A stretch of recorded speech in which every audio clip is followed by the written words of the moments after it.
Welcome back to the spectacular Pembrokeshire coastline here in southwest Wales.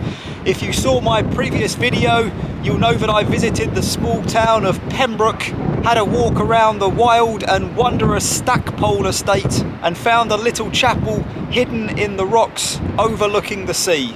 Well, despite all of that, I was still left with a feeling of unfinished business, so I decided to extend my trip by one day and come back for more.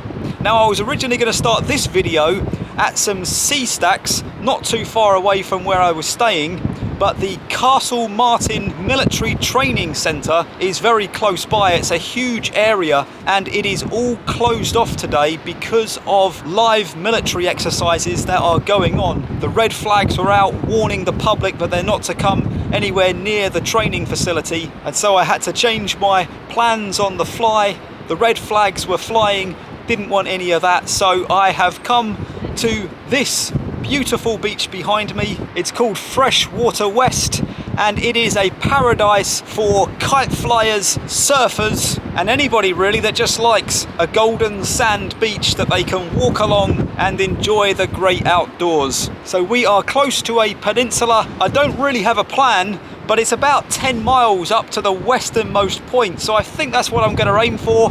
The blue sky is out, so maybe we're going to get a sunset as well. We'll keep that in mind. But right now I'm going to go and have a closer look at the beach behind me, and then we'll get on our way and see what else we can find.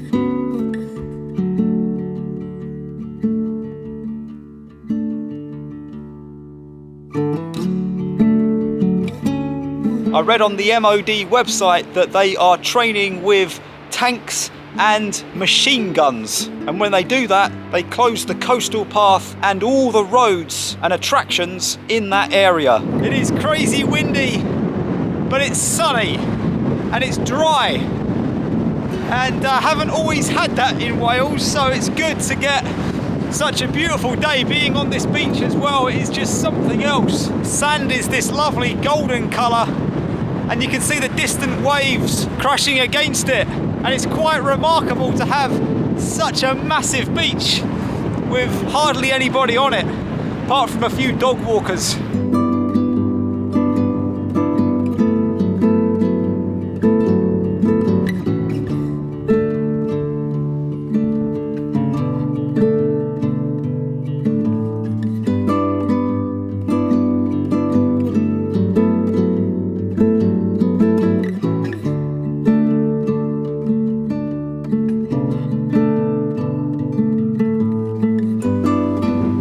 St Mary's Church in a little village called Warren. Church is just behind here, and excuse the gunfire and the bombs that you can hear exploding. We are near a military training site, and they have closed a large section of this coastline off today for training purposes. It's a church here. Let's go and take a closer look at that from the other side.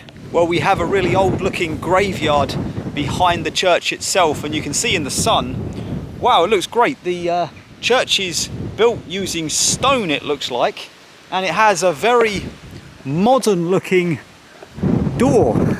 I was not expecting this kind of door. Let's just see if it's open. I doubt it is. Nope, it is. Oh, actually it is open. What have we got here? Renovations to the church tower in 2003 were carried out thanks to the generous support of all of those good folks. Alright, let's close that. This one's probably... Oh, this one's... Oh, if I push it, it's open as well. Take a look at that. Here we go. So I just picked up a leaflet that was by the door, and it turns out that the church dates back to Norman times. However, it was in danger of collapsing in the 1980s, but it was saved by an unlikely alliance of the British and German armies during a time when the German military and tank battalions, to be more specific, were using the military training facilities in the area. They formed an independent trust and raised about £150,000 to begin renovations on restoring the church and making it safe for people to come in and worship, including, of course, visiting military units at home here in the UK and abroad. I wonder if we can get up to the tower. Is our luck in? Not quite, unfortunately. Never mind. It is still it's really eerie actually being in a church on your own. I can hear the wind blowing past the spire most probably, and I can also hear the sound of the military operating in the distance.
Over on my left side now, I can see Thorne Island. I'll tell you about that in a second.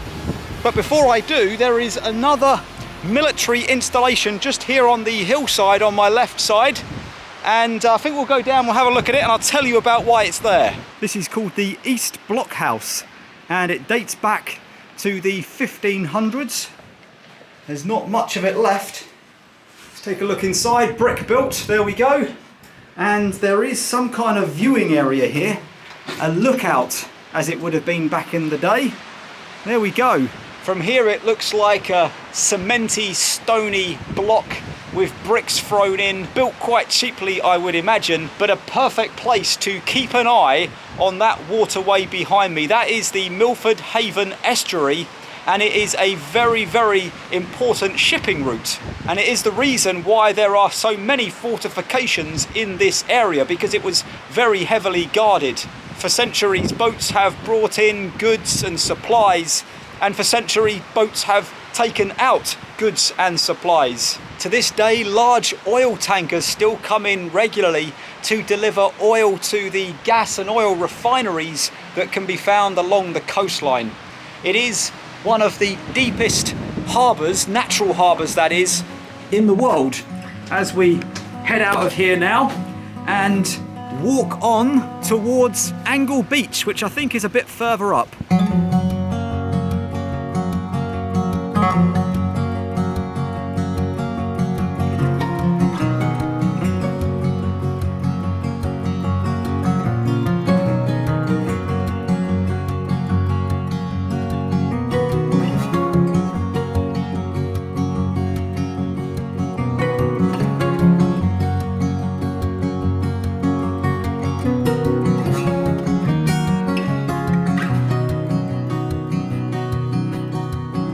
I think this is as close as I'm going to get. There it is, Thorne Island just behind me. It has an artillery fortress on the island itself, which was built there in the 19th century to guard against the possibility of a French Navy attack in this area under Napoleon III. It never happened, but again, because the waterway is so important, it was believed that putting the fortress there on the island was of paramount importance at the time. More recently, it was sold to a hotel group and they plan to put a hotel, a very luxurious hotel on the island in the fortress, even building a cable car that would go across from the mainland, but that never happened. Well, it's another tremendous area, the rocks underneath me, but I think I'm going to head back to the beach now, see if I can catch that sunset.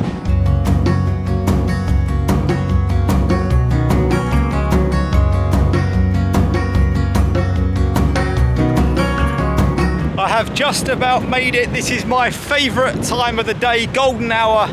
We've got a sunset coming up in about 10 minutes, I would say. The scene at the moment in front of me looks like a picture. The colours are incredible. The land peninsula in the distance, the waves lapping against the beach.